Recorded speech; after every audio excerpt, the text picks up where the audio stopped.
você trouxe uma mensagem do ponto de vista da prática muito poderosa. É verdade que no Brasil muitas vezes as pessoas passam pelo governo como plataforma, enquanto a gente vê na Europa e nos Estados Unidos, que não são o nosso modelo e não devem ser, muitas vezes o contrário. Então você tem razão. Mas esse não é o tema esse não é o principal. tema. Agora deixa eu trazer... O tema superficial é aproveitamento. Isso, mas exatamente. o tema profundo é apequenamento. Isso, tá claro. E é isso que eu não quero.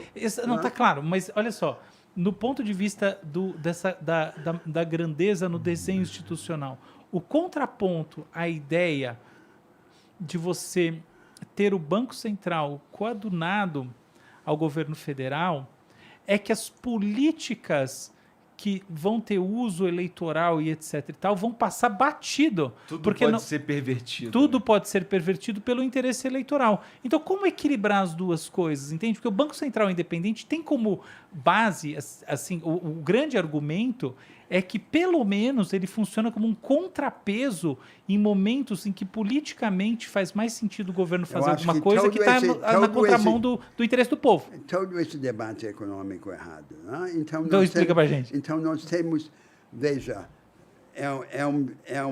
são duas posições, né? Ambas erradas. Uma posição diz, precisamos fazer o dever de casa, acertar as contas para ganhar confiança financeira.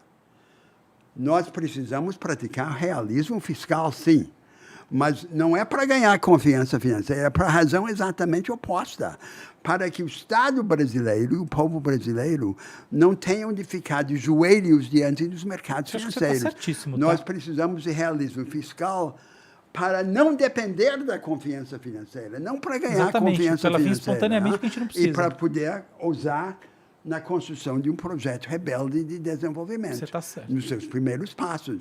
Não depender dos vetos dos mercados financeiros. Agora, aí vem a segunda posição. Quando os esquerdistas brasileiros perderam a fé no marxismo, que nenhum deles acredita no marxismo, que se tornou literalmente incrível, né? Eles se bandearam para o keynesianismo vulgar, que é a ideia da gastança. Então, vão manejar a economia de forma contracíclica pela política monetária e fiscal. Nós vimos esse episódio várias vezes. Estamos vendo de novo. Então, nós precisamos de realismo fiscal a serviço de um projeto de transformação do desenvolvimento brasileiro e não para simplesmente gastar e financiar o pobrismo. O pobrismo financiado pelas commodities e pela impressão de dinheiro. Dinheiro fácil, dinheiro falso. Eu acho que você está totalmente certo, mas eu queria ser de novo, chato que põe o dedo no ponto específico para ver a resposta sobre esse ponto. Eu queria que você me dissesse o que você acha do seguinte argumento. A vantagem de ter Banco Central independente é ter um contrapeso ou uma contramedida às externalidades políticas, ao uso das políticas macroeconômicas de maneira absolutamente política e intencional pelos governos. Contrário. Isso que eu queria entender. Por que essa ideia está errada? Por exemplo, Domingo Cavallo, com quem eu ensinei em Harvard, que era um dos neoliberais mais importantes da América do Sul, disse, a nossa política não foi uma política neoliberal, foi uma política de despolitização do dinheiro. Hein? Então, a ideia é que nós vamos ter uma autoridade monetária que é uma muralha separando ela da política. Hein? E isso é bom. Isso não é o que ocorre na prática. É aquela realidade que eu descrevia. Isso é uma visão falsa. Eles não vão ser como barões de Plutarco, independentes. Não, eles estão a serviço de interesses concretos, que são os interesses dos mercados financeiros, do rentismo financeiro, que suga a produção.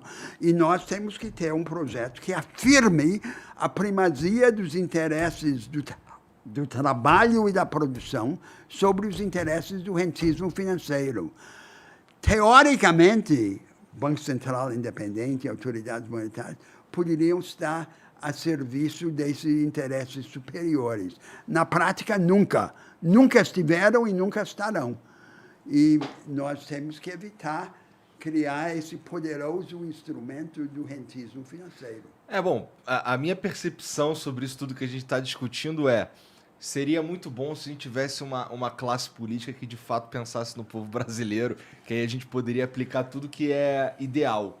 Mas como a gente não tem, a gente precisa criar... Mas não é só a classe política. Esses economistas que eu descrevia são todos bonzinhos, escoteiros. Não, mas a gente poderia se blindar deles se a gente tivesse... eles lamentam os políticos brasileiros, ficam constrangidos, mas todos riquíssimos, como banqueiros, como rentistas, eles são predadores. Eu não vou enfeitá-los, não. Eles... não confiar. Eu também não estou defendendo eles. Eu quero e não criar um instrumento poderoso para eles. Eles já estão cheios de poder e dinheiro. Só que a gente não devia criar um instrumento poderoso para eles.